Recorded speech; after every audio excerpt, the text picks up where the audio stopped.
Jennifer Seavey, the Executive Director of Shoals Marine Laboratory. And today we're doing a public education program in the Rocky Inter tidal. And when I thought, who would be a great person to go in the Rocky Inter tidal, I thought Carol Steingart. Carol is otherwise known as Coastal Carol, and she is a Shoals Marine Lab alumni, and she teaches a fabulous public program at the end of the summer called Sea Shoals, and she has a business called Coast Encounters. It's in southern Maine, and she takes families out into the Rocky Inter tidal like we are going to do today with her. The wonderful thing about this outing is your feet are not going to get wet and cold. So let's go meet Carol. Hey everyone, I'm Coastal Carol and I am here in Algonquin, Maine. And about 12 miles out that way to the east, there's Appledore Island. So we are here at the top of the tide. The tide is going out right now. We've got another hour or so. But we are standing at the top of the tide. And in about 6 hours, a little over 6 hours, that water is going to come all the way up here. And we are heading out to see all the creatures that live between the tides, and we call that the intertidal region. So you're ready? Let's go tide pooling. I'm sitting at the top of the tide. So right now we're at low tide, and it'll take about 6 hours, 12 and a half minutes or so to reach this point. And at that point, all of what you see here is going to be covered in seawater. Now, if you were standing at the low tide point during high tide time, you would be in 10 feet of water. There is something that you will find at the uppermost region of any intertidal. And I'm going to scrape a little bit of it off in my fingernail. And you'll see it's kind of black and slimy. And we call this cyanobacteria. This is one of the oldest forms of life that we know today. This is a very old form, and it's a bacteria, and it lives with not much needed. It forms an oily coating around itself to protect itself from drying out, because for the most part, unless the tide's all the way up here, it's going to stay high and dry. So that oily coating is a protection against drying out. One thing you have to know about tide pooling is that it could be an extremely slippery slope. And when this is wet, this becomes very slippery, almost like an oil slick. So do beware of any black rock that is wet. So here we have a snail. It's our first snail that we've seen. And it lives high and dry up into this area. And the reason is, its food source is the cyanobacteria. So it's very close to where the food is. And the reason that this snail can survive all the way up here is not only does it have gills like all the other snails, but this little rough periwinkle has a modified lung. So it can breathe air in addition to gathering oxygen from the water.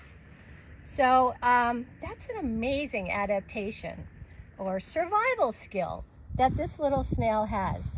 The other amazing thing about this rough periwinkle is that it doesn't lay eggs.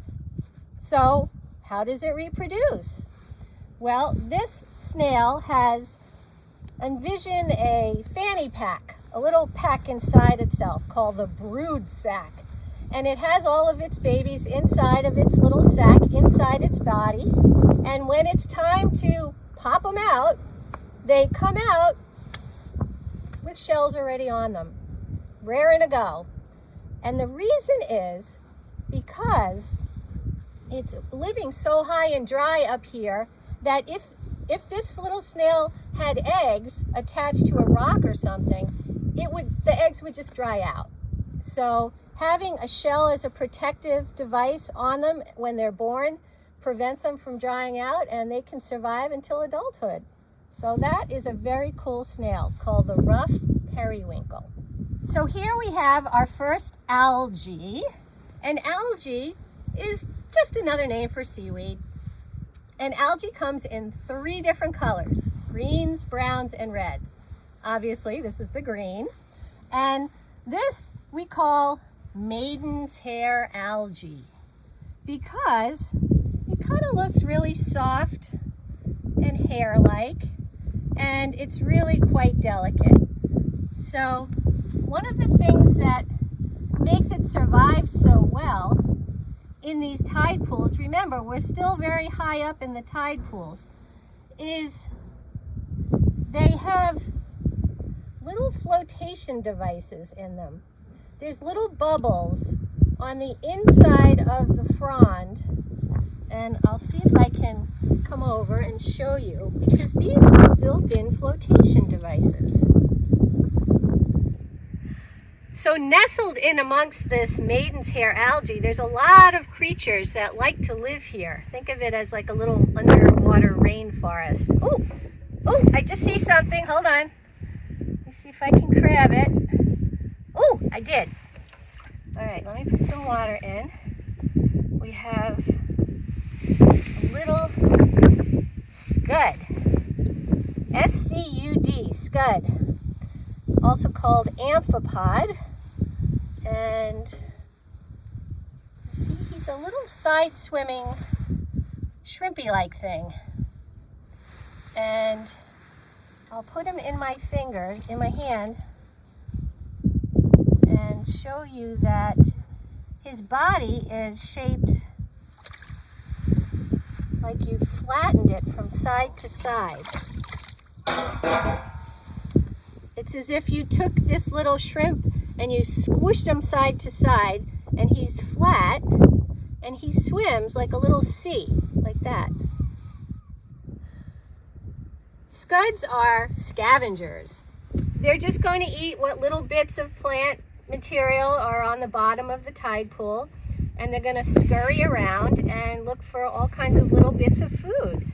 So even though they look like shrimp, they really don't grow much more than maybe an inch or so. And they're little side swimmers, and they're just super cute.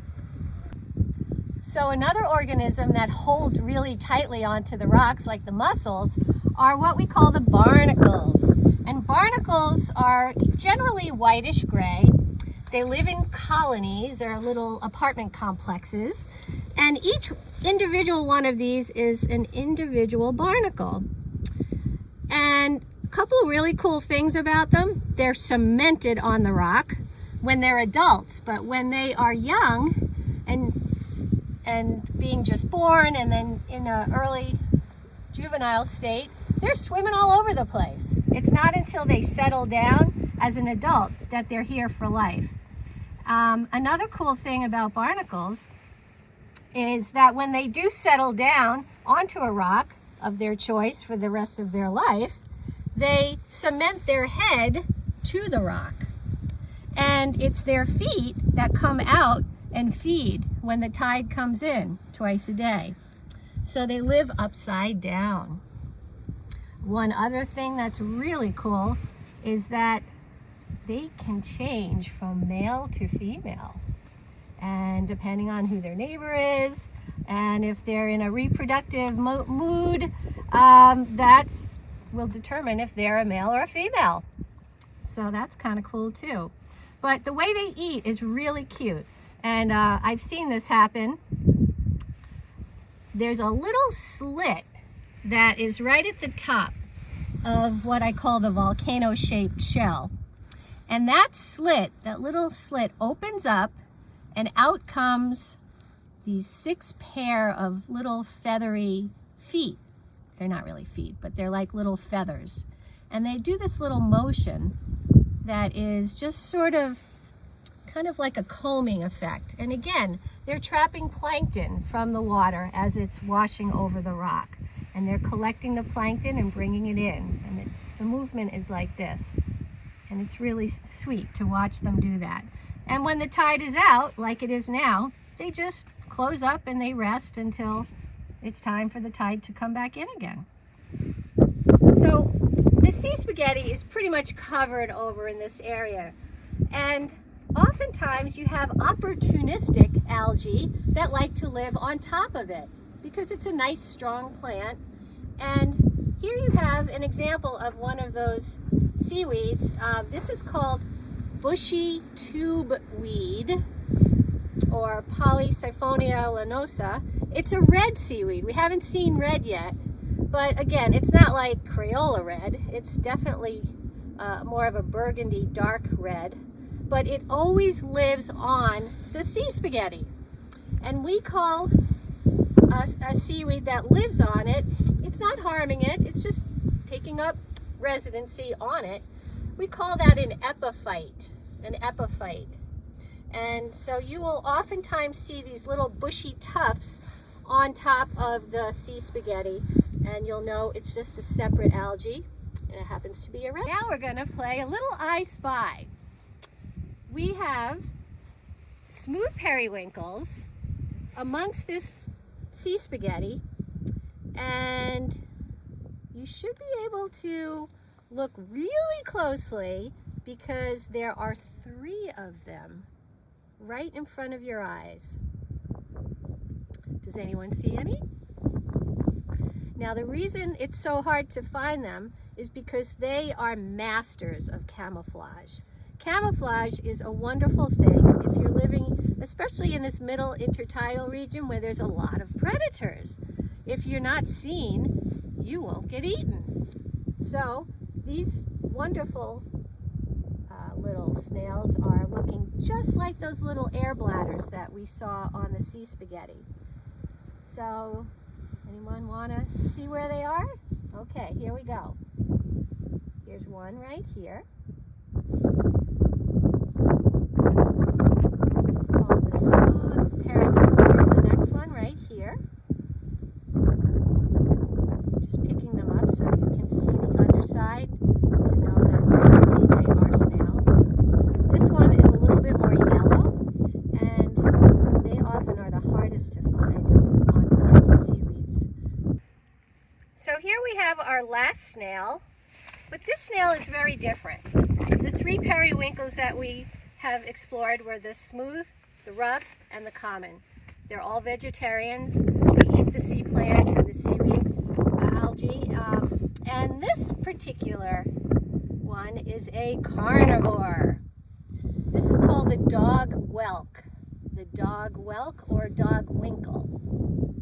And as you can see, it has a much pointier shape to it. It does have a pointy top, but it also has a pointy bottom. And if you look really close, you'll see that there is a groove right at the bottom. The shape is very different. Not only is there a very pointy top, but there's also a pointy bottom. And the pointy bottom, you can actually put your fingernail in because there's a groove. And that groove is what makes it a carnivore. Now, what does it eat? Well, it's right on its it's on its prey right now. You can see these are little tiny baby barnacles.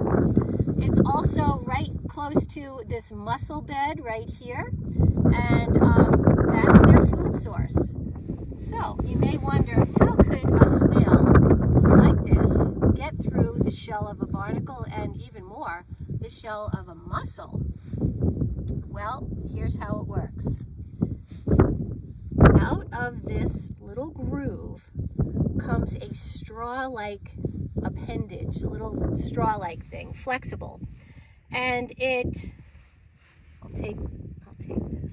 Ooh, I'll take this. And here's a mussel that is just sitting there. Remember, mussels can't run away, nor can barnacles.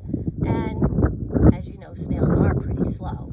So it will sit on top of one of these barnacles or mussels and sit and sit and sit. Now, what's happening is out of that little straw that comes out of that groove is acid.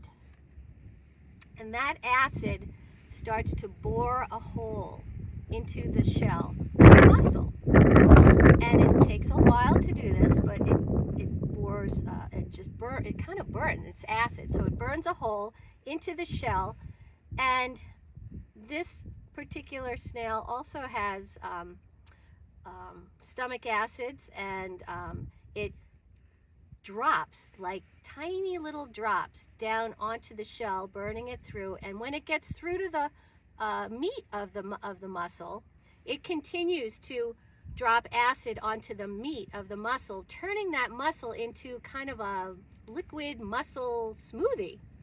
And once that occurs, the mussel is pretty much gone, and it's turned into liquid. And because this appendage is a straw, it will go into reverse mode and go and suck out that mussel smoothie. And that is the meal for the day for this particular snail. Now, I just happened to be lucky enough to show that I picked up a shell that has already been eaten by a dog whelk. Can you see that perfectly round hole? It's tiny, it's very tiny. How about now? It's all it takes is a tiny little hole to get through the shell and have a meal. Oh, wow! We just found something really cool. Do you see this thing moving right here? That is called a sea slug or nudibranch. It is a shell-less snail, and it's absolutely beautiful. Put it in this cup to get a better view of it, and you'll see how it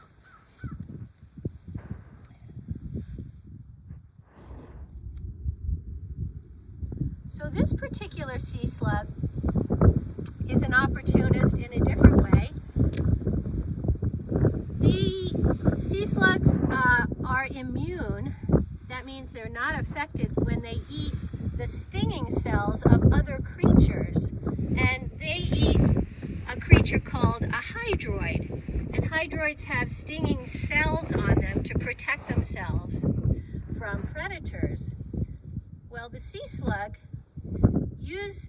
eats the hydroid and uses the stinging cells to then protect themselves against predators. They recycle the stinging cells, which we call nematocysts, and you'll see those little feathery little ends of the sea slug.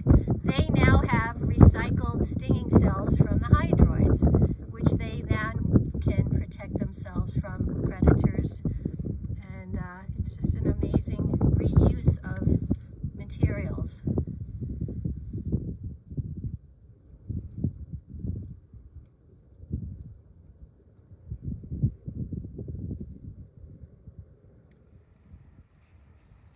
So here we have a periwinkle, but we have a new creature called the limpet. And this is the tortoise shell limpet. And he's also very well camouflaged, seeing as though he looks kind of a combination between the brock and the barnacle. But if you kind of take your fingernail and flick him off, he's really hard to get, but I got him. You will notice that he has a very strong suction cup on his underside, which enables him to stick really strongly onto the rock, again, so that he doesn't get washed away when the waves start to crash in with the tide. And this little suction cup is very, very strong.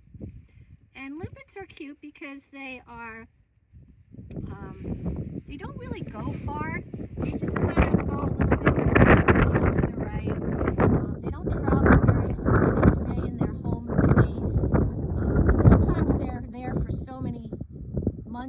fingers that they create an actual groove in the, like a scar in the rock. We call that their home scar, and they always come back to it.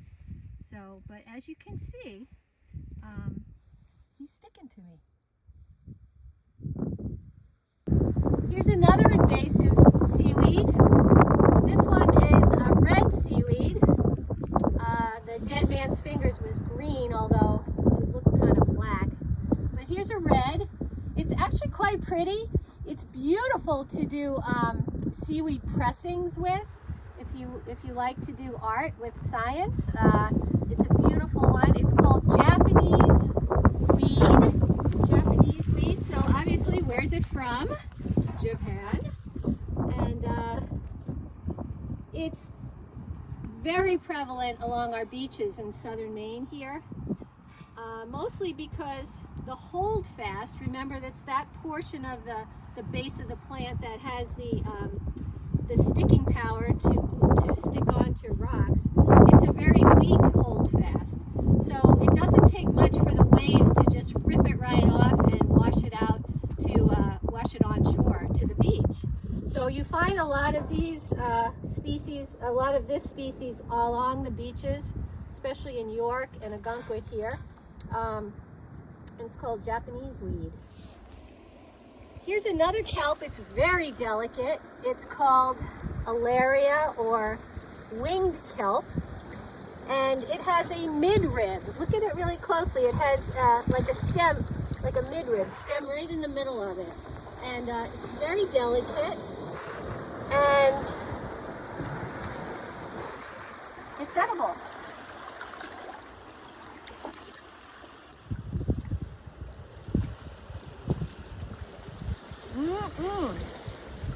Salty. So we're here at the lowest point of the tide. Tide's coming in. And this is a really productive area, especially for the red algae. And you'll see a couple of different ones, but the one that I want to point out here is this low bushy stuff. It's a red. It's called Chondrus crispus, or Irish moss, and you can actually make pudding with this. It has, inside the plant cell walls are something we call carrageenan, and it's a thickening agent. So you can make puddings, you can make jello, whipped creams, yogurt, anything that's thick and creamy often has this carrageenan in it. And it's very easy to pull out. All you have to do is take this home, rinse it off, and milk and water, juice, and the carrageenan comes right out of it. And once that liquid cools, you have a nice thickened product. It's for gravies. It's even in dog food. Here's another pretty seaweed. Again, a red. We call this, oh, here's a baby sea urchin. We call this coral weed or corallina. It looks a little bit like coral, but coral is an animal.